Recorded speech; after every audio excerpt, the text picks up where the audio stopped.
শেখ হাসিনাকে আমরা ছাড় দিইনি। এরা কি হয়ে গেছে যে এদেরকে হচ্ছে কি ছাড় দিতে হবে?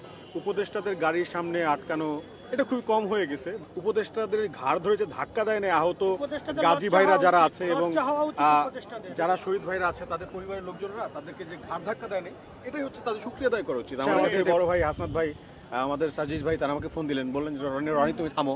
বলছি, জিজ্ঞেস করছি তাহলে আপনি কি দায়িত্ব নিলেন?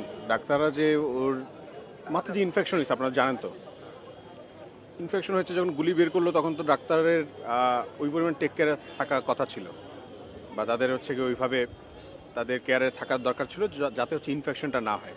তো বাসায় ছেড়ে দিল, বাসায় চলে গেল, তারপর কদিন পর ইনফেকশন ধরা পড়লো, তারপর হচ্ছে আমার ভাইটা মারা গেল আজকে অভ্যুত্থানের 100 দিন পর। স্বাভাবিকভাবে নিচ্ছি না আমাদের কাছে, যদি এখন সব কিছু সহজ স্বাভাবিক হয়ে গেছে, কারণ এখন তো আমাদের কোনো ধরেন আমরা তো সব এখন যা যার মতো করে ভালো আছি, দেশ খুব সুন্দর সুশৃঙ্খলভাবে চলতেছে, মানে মানে এখন তো দেশ স্বর্গ হয়ে গেছে, জান্নাত, যেমনটা আওয়ামী লীগরা বলতো ঠিক এখন তো সেরকমই চলতেছে মনে হয়। জানি না এটা কেন হইলো, কেননা ধরেন আমরা যখন হয়তো দেখেছেন যে যখন আহতরা হাসপাতালে সবাই আন্দোলনের পর আমরা কিন্তু হাসপাতালগুলোতে গিয়েছি, যাওয়ার পর হচ্ছে আমরা গিয়ে ডিরেক্টলি আমরা জিজ্ঞেস করেছি, যে প্রশ্ন করেছি যে আপনারা ঠিকমতো ট্রিটমেন্ট কেন করাচ্ছেন না।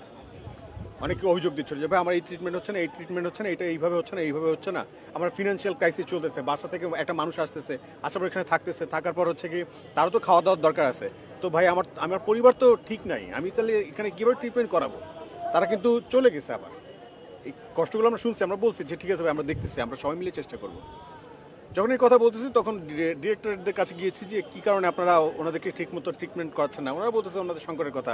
তো আমরা হচ্ছে ওইখানে একটু ফোর্স করছি, সংকট কীভাবে ক্রাইসিস মোমেন্ট আপনারা অতিক্রম করবেন সেটা নিয়ে আপনারা কাজ করেন। এই কথা বলাতে হচ্ছে ব্যাপারটা দেখেছেন তো সোশ্যাল মিডিয়াতে ভাইরাল হয়ে যায়। অ্যান্ড হচ্ছে আমাদের সমন্বয়কদের মাধ্যমে আমাদের যে স্বাস্থ্য উপদেষ্টা তখন ছিলেন, এখন যিনি আছেন, তারা সবাই মিলে হচ্ছে গিয়ে মানে বলতেছে রনিকে থামাও। অ্যান্ড দেন ফোন দিয়েছে আমাদের বড় ভাই হাসনাত ভাই, আমাদের সাজিজ ভাই তারা আমাকে ফোন দিলেন, বললেন যে রনি তুমি থামো। বলছি, জিজ্ঞেস করছি তাহলে আপনি কি দায়িত্ব নিলেন? আপনারা যদি দায়িত্ব নেন তাহলে হচ্ছে আমি থামবো, আমি চুপ করে যাবো। আমি কিন্তু গত 3 মাসে একটা মানে কোনো ইন্টারভিউতে আমাকে দেখবেন না, আপনারা দেখেন কোনো চ্যানেলে কোনো কিছুতে ইন্টারভিউতে আছে নাকি আমার নাম? কোথাও নাই, আমি বলি না। 3 মাস হচ্ছে একদম চুপ ছিলাম, আমি নিজেও অসুস্থ ছিলাম, হাসপাতালে ছিলাম না। কালকে ঘটনা, আজকে ঘটনা নিয়ে আগে আসতে হবে।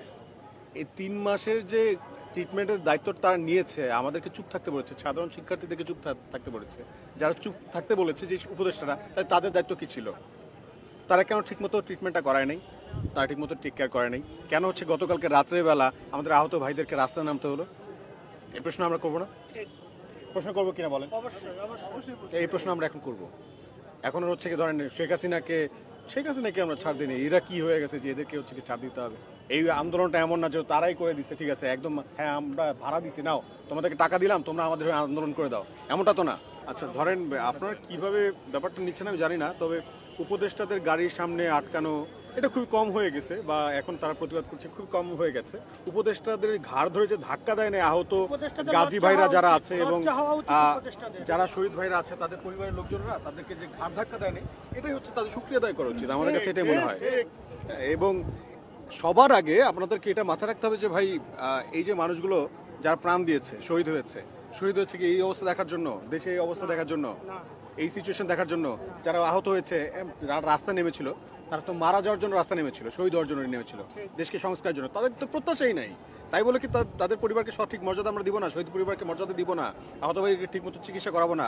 খোঁজখবর নিও না? আচ্ছা তুমি যদি গভর্নমেন্ট ভাবে না পারতো, তুমি সারেন্ডার করতে, যে আমরা পারতেছি না, আমাদের সংকট আছে, প্রবলেমস আছে, আমরা ফোন দিতাম, বিভিন্ন ভাইদের কাছে বলতাম ভাই প্রয়োজনে ক্রাউড ফান্ডিং আমরা করতাম, যে আল্লাহর রাস্তায় কয়েক টাকা দেন আমার ভাইরে হেল্প করতে হবে, ট্রিটমেন্ট করাতে হবে, ওকে আমরা সবাই মিলে দেশে বাইরে পাঠাতাম যদি আপনার দেশে হচ্ছে মানে চিকিৎসা সংকট থাকতো।